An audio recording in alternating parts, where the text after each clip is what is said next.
Hello everyone, we're going to receive more news about the Packers, but before that, don't forget to subscribe and leave your like. Green Bay Packers, painful reality check for T. Higgins' hopes? Team journalist says projected $30 million salary makes star WR unlikely addition. Despite Matt LaFleur's downplaying, it is no secret that the Green Bay Packers would like to add a receiver, a WR1 if possible, this offseason. Among free agent pass catchers, the Bengals' T. Higgins is everyone's darling, but according to one Packers expert he is an unlikely target for GM Brian Gutekunst. Writes award-winning Lombardi Avenue journalist Freddie Boston, Higgins is a great player and would immediately become the Packers' best receiver. But for $30 million per year? Yeah, that's not going to happen. Boston notes that this number, per the below quotes from ESPN's Jeremy Fowler, is Higgins' projected price tag.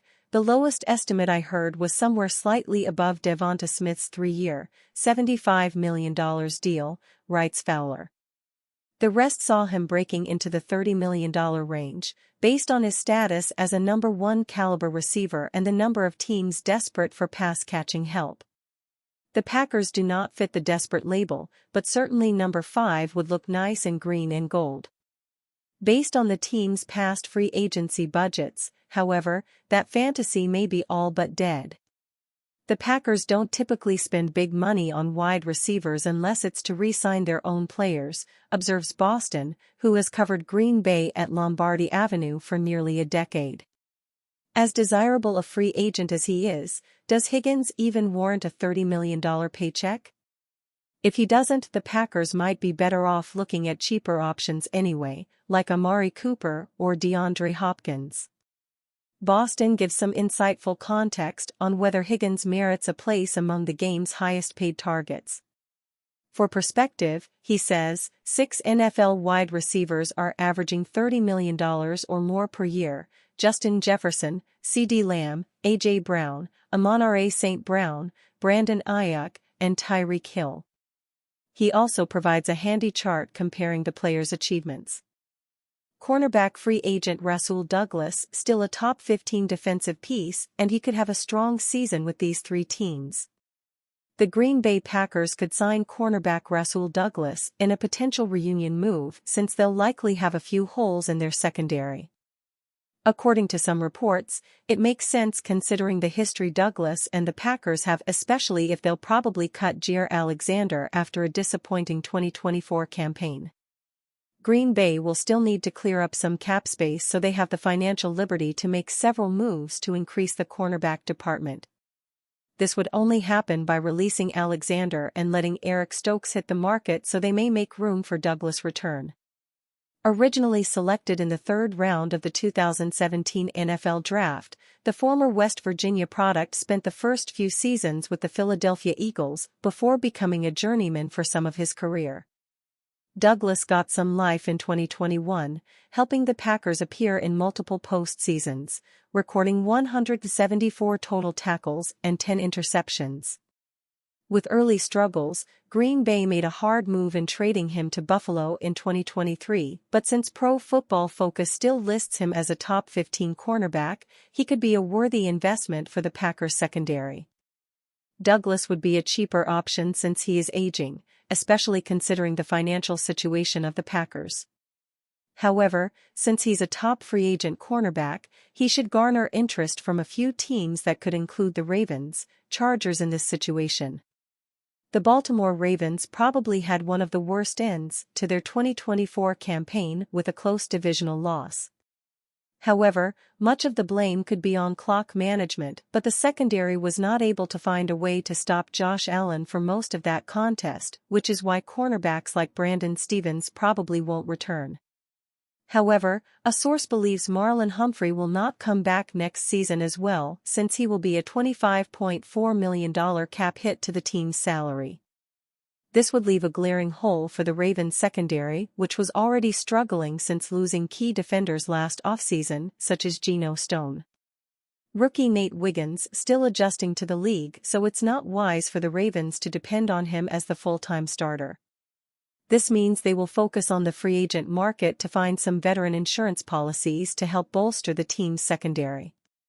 Douglas is way past his prime and doesn't have the capabilities to make every play. However, he could be an efficient help for a secondary unit that is getting younger, so they have that mentorship once the Ravens return to the postseason, and Douglas has plenty of experience in the playoffs. It's difficult to digest what the outlook of the Los Angeles Chargers defense will be next season, being that they have several impending free agents. Tarheeb still is arguably the best developmental cornerback in this unit, but the same could be said for Christian Fulton, even though he's a little more older. However, while still continues to develop, Fulton should return to the Chargers if another team doesn't pick him up this free agency. The Chargers should do everything to bring back Fulton, considering he had one of the best seasons in a surprising steal move from last year's free agency signing. That should solidify one lockdown corner for whichever side of the end works for the team. However, the team will still need depth since it currently looks bleak. Since the Bills have not discussed bringing back Douglas, he could join forces in Los Angeles and play alongside Fulton to create a new potentially ferocious duo. ESPN predicts Packers will part ways with $84 million star.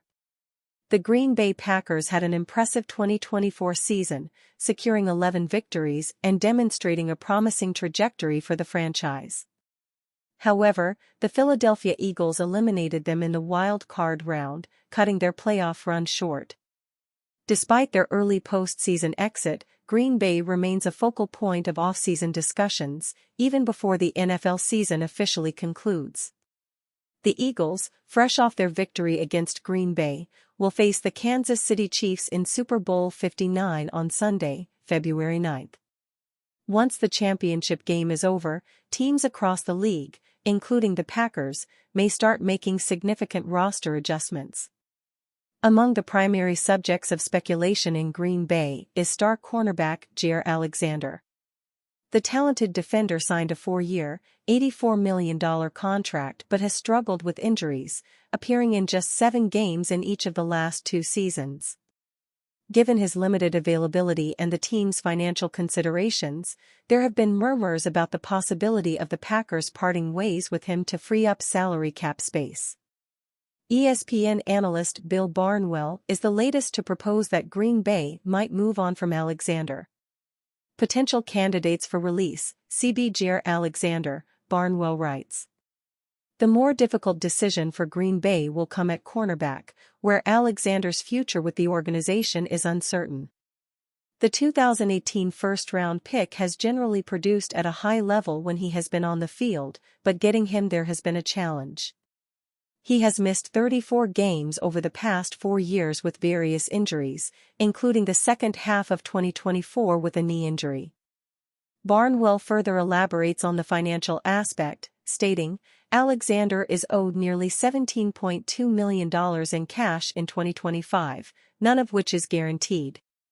There also hasn't been a significant on-off split for the Packers with him over the past 4 seasons by expected points added, EPA, per play. They can afford to pay him in the hopes that they see him on the field regularly, but are they better off spending that money on players who are more likely to suit up for a full 17-game season? Alexander has been undeniably one of Green Bay's premier defensive players when healthy, making a significant impact on the field. However, his injury history raises concerns about his long-term reliability. Given the financial constraints and the need for consistency in the secondary, the Packers may be forced to make a difficult decision regarding his future. If Green Bay does decide to move on from Alexander, they will need to explore viable alternatives at cornerback, whether in free agency or the draft. Recently, Mason Cameron of Pro Football Focus listed the Green Bay Packers as a potential suitor to reunite with Buffalo Bills cornerback Rasul Douglas during free agency. Douglas is just one possible option for Green Bay if they decide to move on from Alexander. Ultimately, Alexander's fate with the Packers will depend on whether the organization believes he can remain healthy and contribute consistently. With off-season moves looming, Green Bay's front office will have to carefully evaluate whether keeping Alexander is the best option or if reallocating resources to more durable players would better serve the team's long-term goals. Entering the 2025 offseason, the Packers will have an estimated $42 million in cap space, per over the cap, meaning they do not necessarily have to move off of Jaire Alexander. However, if they do, the Green Bay Packers must reshuffle their cornerback room and find a player that can go toe-to-toe with the opposing team's number one wide receiver. The Packers have the 23rd overall pick and should be in prime position to secure a top cornerback in the 2025 NFL Draft or in free agency. And are you a fan? What do you think of the Jaire Alexander situation? Leave your opinion in the comments.